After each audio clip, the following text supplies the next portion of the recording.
Yeah, good morning. This is PL John Norton Jr. Uh, I got this idea from a friend of mine who come to me, in fact, two of them, who said I should talk a little bit about what PLG means. That's a public leadership group for everyone who doesn't know. Explain a little. Both my male friends said, "Why don't you just go ahead and explain a little bit about what it is in a brief video and interview, and explain to explain to planet Earth what it means to be part of PLG." So I'm going to do this one-on-one interview, and here we go. So what is PLG? A public leadership group was first introduced to me by John McCain and Governor Sununu of New Hampshire, and by Wayne Lapierre, who is the director of the National Rifle Association. I, of course, went to and also David Rockefeller. And little did I know that David Rockefeller and the Rockefeller family were very instrumental in the creation of the United Nations in New York City. Later on, I would get to learn that. But anyway, I went to a luncheon at a political event, and I was a young man at that point. I was actually 15 years old when that happened, and I never turned back. I never looked back because John was introduced to me by Warren Redmond, and Senator Warren Redmond came over to me, and Senator John McCain came over to me.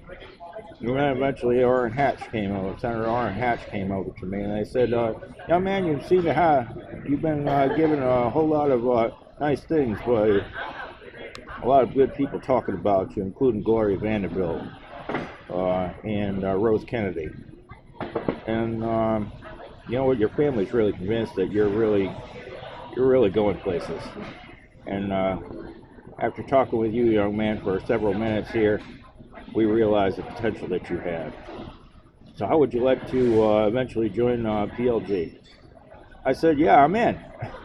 No problem. Not knowing what PLG meant, Public Leadership Group. Later on in my life, being into my 20s, I would learn what Public Leadership Group is and actually join it. So it was the beginning of a public career, the public government career, combined with military service that would span both sides of the water, which is both America and the United Kingdom, representing both countries, and being in the White House, propelled to being eventually nominated Vice President of America, which is a huge honor and privilege that I always look back on, and being President Barack Obama's official running mate with Vice President, until I got the job offer from the United Nations. That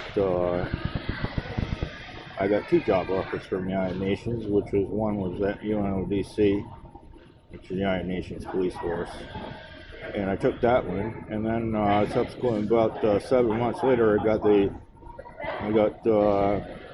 Kofi Annan contact me and said, "Hey, how about you're already public leadership group, and you're already a member of it, and we need people like you. How would you like to be Secretary General? How would you like to be elected planet leader of Earth?" I said, "All right, I'm all in. Where do I sign? Where do I sign on the dotted line for it?" They said, "Well, right now you don't have to sign on the dotted line for it, but you know what? You're already in, because you're already in this group. And Kofi supports you, and you got a whole lot of support from all your former presidential bosses, and you got support from the Rockefeller family and the Chase family. You've got a whole lot of support from the Vanderbilt family and the Kennedy family, and your own family in the United Kingdom. your own royal family in the United Kingdom, who are pitching you as planet leader. You're the most wanted man. They joked you saying you're the most wanted man in public office. You know why? Because we all want you elected. We all want you elected to lead this planet Earth. That's why you're the world's most wanted man. I took the joke seriously, and after thinking about it, I said, you know, that's pretty. That's a weird way of saying it, but you know what? Hey, you know, I'm all in, and I've been part of this group for 3 decades, and continuing, and it continues now. But I've made a whole lot of choices and decisions in my life, and it's not been easy. I've had a whole lot of obstacles, a whole lot of setbacks, a whole lot of different things that have happened, and now that I look at it, I'm 50 years old, and it's been an amazing ride so far, being GPLG, which is Global Public Leadership Group, is the final level that I've achieved, actually, because GPLG is world leaders and dignitaries, diplomats are in this group, and so are people in the United Nations, planet government. So I'm really honored to be part of this elder group, senior statesman, which is what it is, senior level leadership group that very few people, and I do mean very few people, ever get into, ever attain this level. And in fact, PLG, the door is shut to most of this planet Earth. The only way you get in is to be tried and proven track record of public leadership, and it's public government leadership is what counts.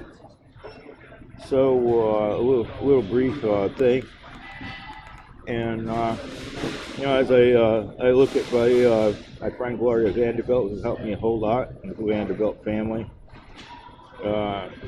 Remembering her death yesterday, which is very, very painful. Gloria and Rose Kennedy and Nancy Reagan, Rosalind Carter, and a couple of women in my life who really helped propel me into getting in the door of PLG, because it's the most impossible group to be accepted to. The failure rate of trying to get in the door is extremely high, and the bar is set extremely high for leaders to want to get in. Most of them fail. That's the facts. Most of them fail to ever be able to extend the offer to join it. And when you get to GPLG, which is a higher level, the only people that get into it are the best of leadership, government leadership of this planet, and they're all senior level people. So I often reflect on what it is to go back to where I began, which is a young man who didn't know exactly what I wanted to do, but I said, you know what, let's try this political thing, and let's try military service too. I did both, and I'm not sorry that I've done it. It's been humongous amount of challenges along the way, and an uphill road always. But being appointed and installed King of Scotland, which I was in 1990s, while my first wife, Diana Spencer, was still living. My family got together and with other PLG members and decided I'd be appointed King of Scotland, which I still remain that. I still am that. And also that many thanks to the Rockefeller family and the Vanderbilt family and the Kennedy family are getting together, and actually and the Astor family, Kathy Astor, and the Reagans, and the Carter family for getting together and pushing me into PLG and getting me in the door, because it's the most impossible group to join. And anyway, a little self-interview about what is PLG and what's it mean to be 3 decades in it. It's an amazing thing to be involved with, and I'm still involved. I'm still elected PL of this planet. I'm one of only 9 men elected to lead this planet Earth, and it's an honor and a privilege that I take very seriously, and a job that I take very seriously. Every day I wake up on, I take it very seriously doing this job. And I remember the words of Kofi Annan telling me, "Are you sure you want this job?" I said, "Yeah. Why wouldn't I?" He says, "It's the world's most dangerous job. Everyone wants a piece of you. And this world is very unstable. And there's too many whackers that want to kill you because they're jealous and envious of it. Or they have a radical agenda." So I was told by Kofi Annan, be careful. Always keep your eyes open. Eyes and ears open, and never drop your guard. And for the most part, that's what I've done. I've taken also Ban Ki-moon's, the 8th leader of this planet, my predecessor. Both my predecessors' advice, Ban Ki-moon too, which is be a peacemaker, do things diplomatically. A couple things that he made points. I've done that. That's what it means to be PLG. You promote the good of this planet, he said. Good and well-being and welfare of this planet is what's important. I've been doing that since I got elected. Thank you very much. Have a very blessed day.